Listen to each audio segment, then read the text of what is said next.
Welcome to the Australian Business Executive Podcast, where we speak with many of Australia's most influential personalities on issues of business and economic development taking place across the country.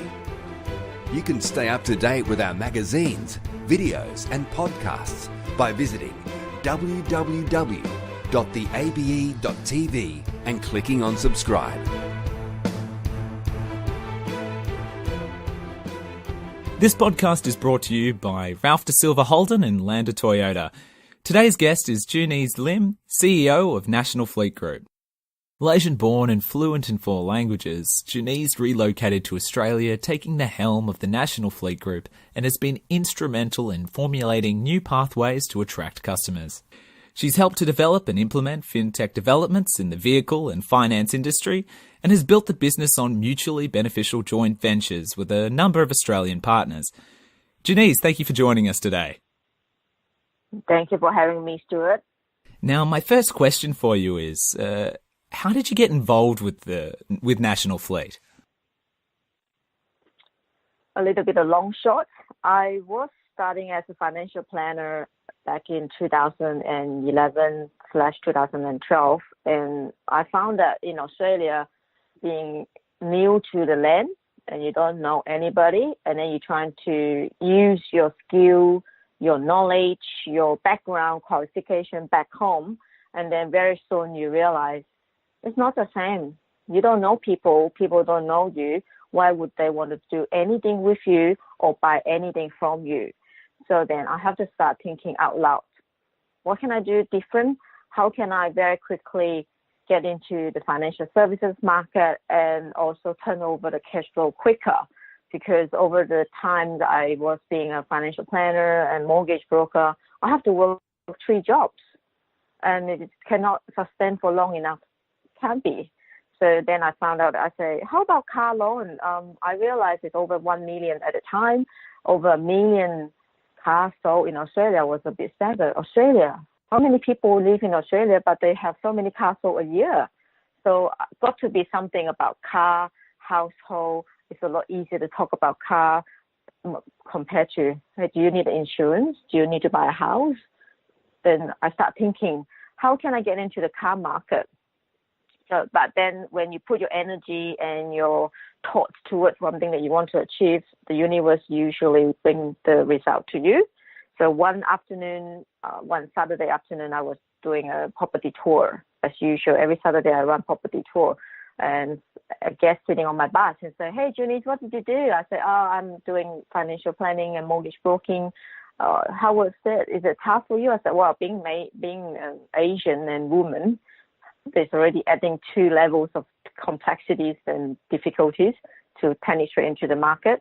And I found it very difficult to chase the customer when they finish work, 7 a.m., 7 p.m., whatever day that suit them. And I don't have a life. And then I said to this guy, his name is William, and he said, what about, do you want to try something else? Yes, exactly right. I would like to try to get into a car industry. And then I found out this guy, he actually is the automotive writer. He writes auto reviews, so he knows a lot of people. Then he introduced me to this gentleman named Shane DeGelder. At the time, he was running this business called National Fleet Australia, and he founded it with a very old company that is 45 years old in the market, and he wants to reinvent the business, if you like. And I asked him the question, Shane, when we met first time, he say, yeah, I have been looking for someone to do the finance side, to build special product, to be points of difference in the industry and reinvent the fleet industry. Oh, that's interesting. Don't get me wrong. I'm a woman that don't give up. If I don't know anything, I straight away I say I don't know. Yeah, I've done some car loan before, just a minimum information I know about car loan at the time, 2010. Then I said, sure, let me try, give me a go. And I contracted myself with Shane DeGelder International Fleet for a year. Again, if I don't give, I won't take. So I give up my book, my mortgage book. I do full-on working with Shane DeGelder and a small team of 4 or 5 at a time. build the whole finance arm, talk to different lenders, any connection that I have, pull up from my phone books, make contacts, start building. And I very soon after we start having financial penetrations, someone who buy a car, I talk to every single customer about finance. Being professional, like, in financial planner or mortgage broking and my banking background, you always think do all the right thing, do all the nice thing, talk to the customer, being patient. And very soon after I realized the car industry are totally opposite, ruthless. They have no patience. I still remember my very first customer. The customer was looking for a car for 6 months. Soon after the customer, a man, found a car. I thought, great, you finally found your car. And he absolutely just so rude on the phone. I want my car tomorrow. Get the finance settled. And I was scared by him, like literally just, he was patiently looking for 6 months. As soon as he found a car with us and signed a contract, he literally said, I want my car yesterday, deliver my car tomorrow, something like that. And I was like, hold on a sec, it doesn't work like that. You need to follow the process and do the finance, and it's just slightly a bit of hiccup. And then he just yelled at on the phone. I was in tears, the first time, in tears. But never say never. Soon after, I draw my rules, I draw my line. If you want your car, do it my way. This is how you do it, and you will get your car. I lay down the process. Never again. So then we start building more product, and my shareholders at the time and partners came to me, Junies, I really want to do fleet management and Sarah packaging, because Sarah packaging in this industry are very big and they make a lot of money. Can you build one? I look at him. I say, yeah, of course. If they can have one, we can have one. Why not? So in 2011, I say, let's do something a bit more visionary. Let's register the business name first. Register Salary Saver Vehicle Leasing Solution. I registered in April 2011, before the baby is even born. So, because I want to give myself some visionary. If I got the name registered, I must get it done, no matter how hard it is, what it takes.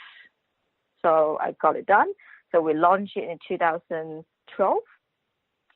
We did a lot of research, a lot of hard work, a lot of connection. Lucky enough, along the way, along the journey, with you doing the right thing, being humble, I got a lot of help. Industry leaders helped me, directed me, do this, do that. You have to just be ready to tell yourself it's not easy. If you're going to make mistakes, you're going to make a lot of mistakes. But if you learn, you do more hard work. From not knowing anything until today, I dare say from 0% knowledge, I wouldn't say I have 100%. I would say 90%, a high distinction. I like to score high distinction at school. I like to do high distinction at work. You can never get 100% because you're always learning. So today we have a very fantastic product is being used and implemented at the dealership level in Victoria. You got a little into it there, but upon joining National Fleet, you implemented new changes to help modernise the organisation and also develop new opportunities to drive the business. Can you tell us a little about this? Let's talk about the word modernise. When I joined National Fleet, I would say old school. Old school means a very traditional fleet company. Buy one commercial vehicle, I sell one, get to the dealer network, get a quotation and sell one. There's no process in place. It's Victoria-based, no finance. And then I said to the partner at the time, I say, in Malaysia, in Asia, my bank, when I used to work for my bank, every customer come into our bank, we try, it feel like every of my team in a different division is actually going after the one customer. Why? Because they sell different products. We create a one-stop shop. Every client belongs to the bank. They don't need to leave our bank and go to join another competitors because they get everything they want. So hence we started to brainstorm and say, we need to get to national level. We need to get to 35 brands, all type, all make, all models, new and used that we can buy and sell. And finance, we need to get to all lenders. I brought my broker what do you call that? In a broker in Australia, broker in Malaysia are very different. Brokering in Australia means every bank. You compare between this bank, that bank, different products.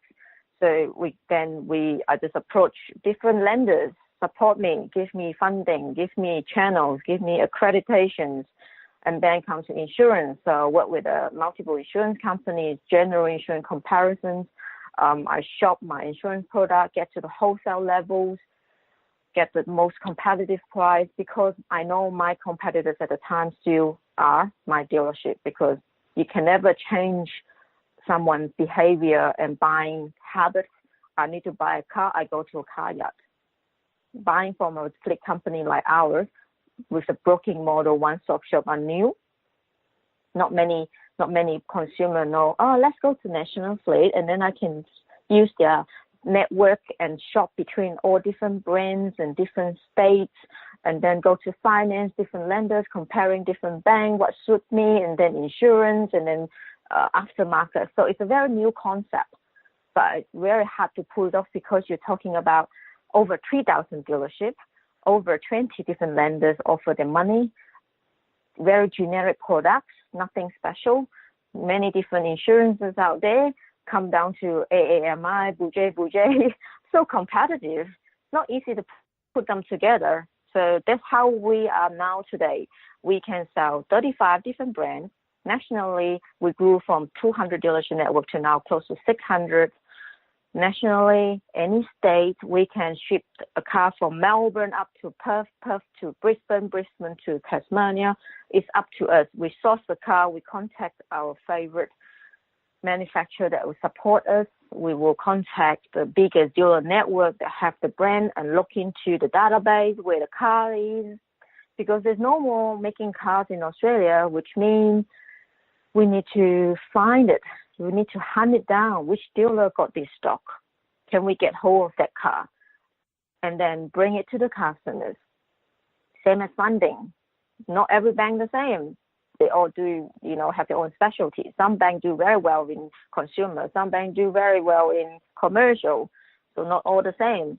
So this is how we are now. We can compare between the different lenders to different insurance to now different brands. What do you want to buy? When a call comes in, if a customer don't know what they want, this is where our expertise. We don't show you buyers. I'm not a singular brand. I don't care what you buy. It's what you need. Let me help you get to what you need, and then figure out which way best to fund it for you, because we have different products. We can talk about it later. What are the different products that will become points of difference on the market to help the individual or the business owner? Well, yeah, thank you for that, Judith. And my next question for you is, as the experts in vehicle leasing, what general information do you find yourself having to explain to your customers? Thank you for using the expert. The word expert is really heavy in me, but I believe there's too many level of experts, I will say, but I have faith in my level of expertise in what I know. We never know what I don't know, so I know what I know.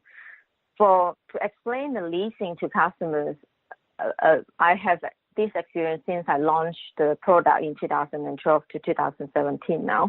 I've come across from a CEO up down to a toilet cleaner, a 500,000 income earner up down to 40,000 income earner. They have various degrees of understanding. They thought leasing is, I don't own a car, I can't do that because I don't work for a public listed company or Fortune 500 companies. These are all the perception out there. But a leasing, which means for individual perspective, you can include running costs, maintenance, the service, the tire, the fuel, the insurances, plus of the car. But a lot of customers find it very complicated to understand, what Sarah packaging leasing means. It's actually really simple. ATO never dictate and say you must work for a public listed company or Fortune 500 for you to eligible to get a leasing or Sarah packaging for your car. Never say that. But ATO say if you earn a full-time job, You can do a salary packaging provided your employer will administrate the salary packaging component of your income. And then it's up to you. If you work for a fuel company, it's a selective thing. No one ever going to dictate you must put the fuel in, must include your insurance, must put your service and packages in. It's up to you because it's your money at the end of the day. If you're happy to pay for your fuel to Shell station, at the Shell station or the mobile station after tax, up to you. If you want to pay before tax, also up to you. Because our job is to demonstrate to you. That's simple. It's very simple. You want to own a new car every 3-4 years. You package it out with your fuel, tire, service, and maintenance. Just like whatever you want, go in the supermarket, put in your basket. If you want it that way. If you don't want it, take it out. If you want it, put it in. And then you can take your tax benefit proportion of a pre-tax, proportion of a post-tax. And the pre-tax component will be deducted from your gross salary and then recalculate your taxable to Mr. ATO. I like to use Mr. ATO. It's sometimes very nice, sometimes not very nice. But Mr. ATO will then take down the taxable income and the remainder will be your take-home pay. As simple as that. There's no complexity at all. It's up to you to package up your car. And at the end of the lease term, it's up to you as well. You want to continue with the same car or you want to get a new car. But if the opportunity presented to you, this doesn't cost you anymore to change into a new car and still get the same or more tax savings, my answer is, why not? Car, we change every 3.84 years. Why not? No one wants to stick with the same car for 6 to 10 years. Not unlike Malaysia or Singapore. Malaysians like to keep their car 10 years old. Singapore, the same. It's really expensive for buying a car in Asia Pacific, but we are very lucky in Australia. The car here very cheap. That's why don't I change my car? So everyone most likely, once they start having a car, package everything, nothing out of your pocket, and you know everything I have earned from my job, everything for the car I paid for, remainder in my bank account, I can spend it for mortgage, for travel, for kids' education, whatever you want. As simple as that. No complexities. But we don't push them what you want to do. Let you choose. Yeah, well, you've already gotten into it a bit so far, but how would you say National Fleet is different to your competitors in the space? Okay, in Australia, the salary packaging world is actually really old. Before my time, apparently 50 years old. It started from fleet management. All the salary packaging companies looking after the government or the big corporations, accounts. No one ever has the appetite, if you like, because we talk about commercial, we talk about appetite, to want to look after small fish, we call, or small, medium enterprises, SME market, because the big corporations, they have such a huge fixed cost or overhead. If you tell them one of their staff sitting behind the computer earning $80,000, talk to a small employer that have only 5 employees and 2 cars, they think is waste of their time. Not enough meat there. The fish is too skinny. But unfortunately, the SME markets are 60% of the workforce. We collectively pay a lot of tax too. We're actually supporting the economy in Australia. So the difference of National Fleet is we like to open up the SME market.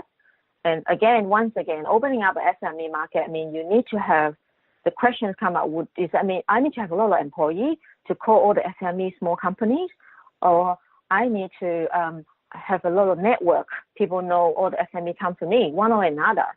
My answer is National Fleet always run a very economical and lean and mean company. We don't intend to have 50, 100 employees. That means heavy costs top down. Then we have to, factor the cost into the quotation. Then the end user or driver won't get the right benefit. Our idea is actually open up the market with third party have a platform. We've built a platform now, having third party. Third party can be the like of financial planner, accountant, brokers, dealership. I asked the question many times, why is all these salary packager out there have so many employees sitting behind the computer, just a one phone call, 1-800, 1-300, and pretend to be an expert, and then selling the customer's salary packaging actually potentially will bring in a lot of the taxation savings and benefits, but not knowing anything or no qualification at all in terms of understanding financial, taxations, accounting. They don't have any qualifications. But if I talk about dealership, do you think they have any qualification and right to talk to the customers? Of course they do, because they sell their cars. They know their cars, they service, they know their products really well, cut out the middleman, they can deliver a really cost-effective asset to the drivers. Accountant, of course. Do you know anyone without accountant? If I want to buy something, they always say, let me check with my accountant. I want to ask my accountant's opinion. Accountants are very trustworthy. So accountants do the books. So accountants should be one target market to sell this leasing product to the customer. Financial planner, tax savings. What do you do with your salary, tax savings? Advise customers how to increase their wealth. Financial planner got a lot of qualification. Mortgage broker. These days, mortgage broker hard-earned. It's really hard-earned the position to be a mortgage broker. You need to go through all the lenders accreditation, and this insurance, that disputes, and this association qualification before you can be a broker. It takes you 6 to 8 months to qualify, and potentially not really making good money. That's why I say third party is the right way to be the point of difference, and then create a face-to-face B2B and B2C sales strategy will be the point of difference on National Fleet, because no one likes to talk about my car or my tax savings or financial planning over a phone to somebody that I don't even know who you are. Well, just sort of a shift here. You've previously talked about your personal experiences of being not just a female executive, but also an ethnic migrant who had to make her own way. What have you dealt with to get where you are today? It's not easy.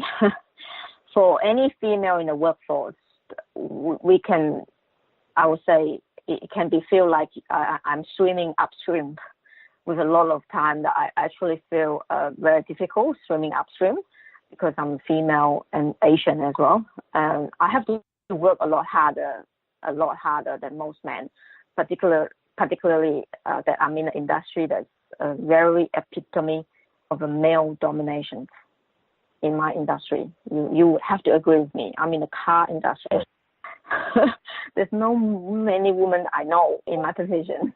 And women's comprehension of the automotive industry understanding is really underestimated. I have surveyed with so many females to get to where we are today to buy a car. They always say, I won't buy a car without my partner. Simple answer. I won't buy a car. Why not? Why not? So, and I have kept my extensive vehicle knowledge stored safely and only use it at the right moment, because people like to judge you. First thing they see you or talk to you, they think I know nothing. So I don't need to talk up that I know a lot, but I just need to talk up when I need to. And from time to time, I actually storm people with it when I start talking about car knowledge, because I learn from my job. So that's what I know. But to put it this way, I don't need to show how much I know, but we don't need to definitely tell people I know everything. I never know everything. But there are many women like me kicking goals in this male-oriented industry. So it's very difficult for me to say to all the women out there. It's really easy to do, but I do have a network of friends and girlfriends and associates that are definitely doing really well. I definitely have. I have a Thai girlfriend that she's only 30 years old when I met her. She's 22, and she took over her dad's business from Thailand. It's actually one of the very popular 4x4 accessory business called MCC. And she said to her dad, I want to open up Australian market. At the time I met her 8 years ago, I think you can do it. And today she has a multiple distribution in Australia selling her products, have a very good presence. She's a female. She drives a big car, very skinny, very short, very, very teeny, but she drives a big car. And then she drives a car that gear up with all these sexy gears. And then she do 4x4 dirt roads, off-road. I'm so impressed. And we can do it. She's Asian as well. And I also have a girlfriend that, at her late 40 age, and she actually changed her industry totally from filming industry to engineering, and then now she's designing her own desk table tables and trying to change the way people do things. I have girlfriends running IT. IT is a male domino, and I work with her. Her name is Maggie. She actually helped me develop the platform for salary packaging, and both understanding between the female talking, fantastic, absolutely fantastic. So we deliver a very good product. Doesn't mean I have to ignore the man. Don't get me wrong. I have a lot of male mentors in my tribe, a lot. I'm talking maybe 8 to 10. That's my lucky that I come from I'm very lucky to have many male mentors, and I'm not supposed to mention their name, but they taught me a lot to how to be tough and resilient and don't give up. And they pick me up when I fell or I got down. That's how it made me who I am today. A little bit more about where you are today. You were born in Malaysia and have done deals in the UK and are now a CE in Australia. What are your thoughts on the cultural and business differences in doing deals here? Stuart, I need to correct that. I didn't work in UK. It's actually a UK franchise. I have to say I lie a little bit with the UK chain franchise. My family business back home, we actually have a chain of restaurants, a franchise chain of restaurants. I have never run a restaurant business in Malaysia because I'm family, my brother's looking after it. And when I came to Australia, I applied to Wagamama as a UK chain, and I got offered a job as a business development for a UK franchise, opening up franchises in Melbourne. And it was difficult because it's hard work. I have to do everything to learn new things. So I enjoy the time, and the whole difference, or you say cultural differences, they are definitely, because a lot of people, especially I'm a female, but an Asian female. I'm in an industry that dominated by Brooks, right? I know full well the stereotype men of these men, and perhaps some women may have some special guidelines that think how an Asian woman's like we are supposed to be very well-mannered, polite, and quiet. Don't speak out. Women, Asian, like to be quiet because I'm in a foreign country. I'm sorry, but I don't think I fit into the mold of an Asian woman because I think that if myself don't speak out, if I don't speak up, who's going to speak up for me? So that's the major cultural differences, because if I don't speak up, I can't stand out. I can't find my territory. I can't protect myself. I can't grow. My next question for you is, we want to discuss National Fleet's new product designed to assist women with their vehicle purchasing. What exactly is this product, and why has it been tailored for women? Last year, obviously, my role, I'm the CEO for the business that is in the car industry. Last year, I took my car into a Mercedes dealership for service. Just as everybody else, my new Mercedes needed to have a service. doesn't anybody else. Dealership or dealership, whether they recognize you or they know you, you are a female walking to a dealership. I check in my car for service, and within 30 minutes, the dealership called me. Hi, Junies. I am whoever. Your car just checking for service. I believe that you need to change something to my car. My car was quite new. I don't need to change my brake, especially I'm driving a very smart car. Smart car means the car will tell me when I need to change my brake, replace my tire or whatever. And typical, they're trying to overcharge me and trying to tell me I need to change something and tell me the bill quotation will come to $3,000 something. You know what I say? No, just service my car as per schedule, and I'll pick up my car when it's ready. Thank you. So then I started to realize, well, there's so many women out there who know what to do if they're not as tough as I am, or they don't have the same knowledge I have. So I thought, why not this year birthday? Every year on my birthday, October, I like to do something very different.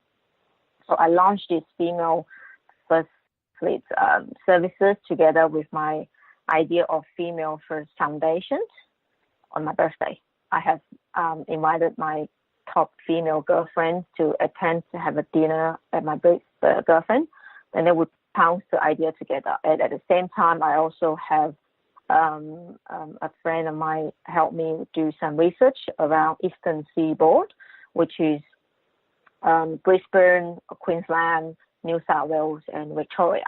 And I found out from the research, very, very impressive from the research, there is actually 19 million female, and the population, 19 million population in the Eastern Seaboard is 9.961 women.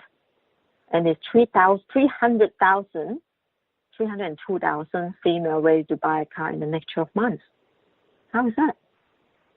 302,000 ready to buy a car in the next 12 months. And then from the research, there's actually 61% of the population of female diploma or degree holder, which tell me very educated, really educated. And it's over 57% on the A, B, C class of working class, means senior executive manager role. My God, don't talk about, how much we earn, but at least telling me we're educated, a lot of them, and they are not just the mother sitting at home. So which means there's a lot of market that we can launch into. And most importantly, female buying habits and the male buying habits are very different. Female buying habits are more about budgets, can I afford it? Very calculated compared to a male, very emotional. I like that youth, or I like this, whatever, and then they just buy it. They like the color, and then they just buy it. But female is very different. And I found from the research, it's actually 86% of female are the household controller, if you like it or not.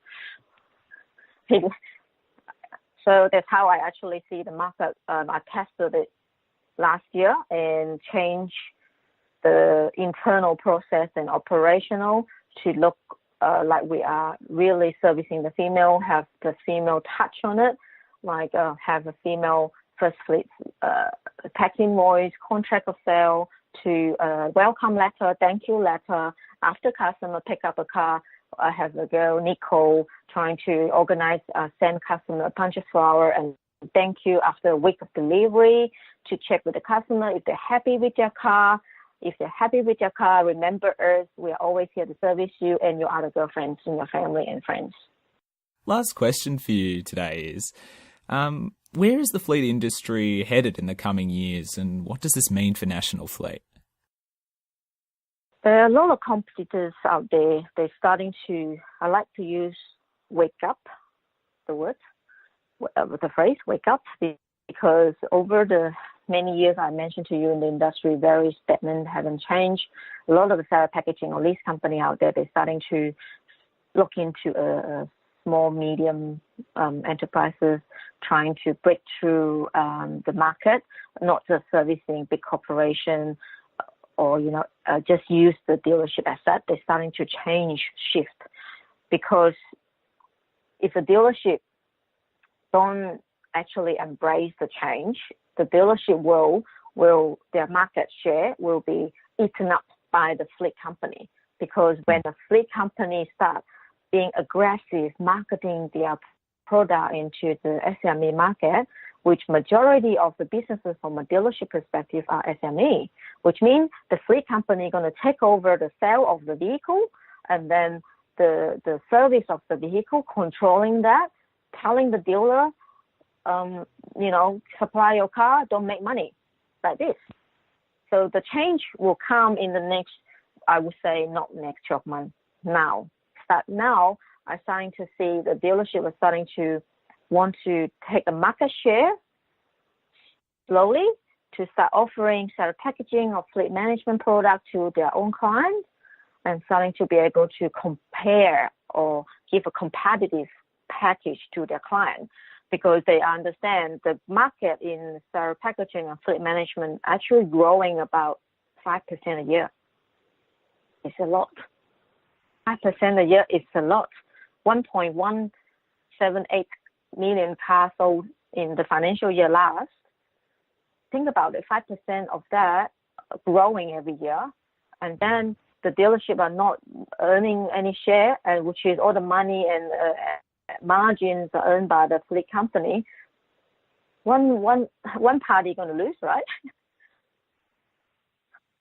So that is the major shift I see is happening now, because I realize some manufacturers are now starting to build separate packaging of fleet management product to offer to the dealer network, and also some separate packaging company are getting more aggressive that launch into third-party channel that I mentioned to you just now, the third party offering those products to them. So I can see the trend, and I'm glad to say that my vision since 2012 hasn't shifted or changed, because at the time when we built these products, I always want to take out the separate packaging and be at the front to confront them, stop being the intermediary and take out all the benefits that supposed to belongs to the dealership or the service center or the end user. I always wanted to not saying, beat them, but I can't beat them. I'm too small today. But at least I persist on it, doing something, persist on the idea that I can have a product for a dealership to sell as a point of sale, and showing the fundamental how the packaging work, pack savings work, and keep the customer happy within the dealership level, coming back to the dealership service, because relationship is very important. You can't cut the customers off, tell them nothing about where your car's coming from, which dealer, or don't know where they're taking their car for service, and blindfold them, and then make all the money from the car sales to service to aftermarket to spare parts and insurances, and the end user have known nothing about it. I just think it's important that we make a very competitive environment, let the consumer to choose. If the consumer still like to call the 1-800 number or 1-300 number to do the same old way that they like to, don't think they should deserve to get another second comparison choices or packages from the third party or the dealership. It is all their choice. Well, Junies, that's all I have for you today. Thank you very much for taking your time out of your busy schedule to join us today. No, thank you very much. I feel great to be able to speak openly, I like to say openly, about this industry, and I don't want to upset anybody because they have put in their efforts to build their business up, and everybody deserves a very equal opportunity to service the needs.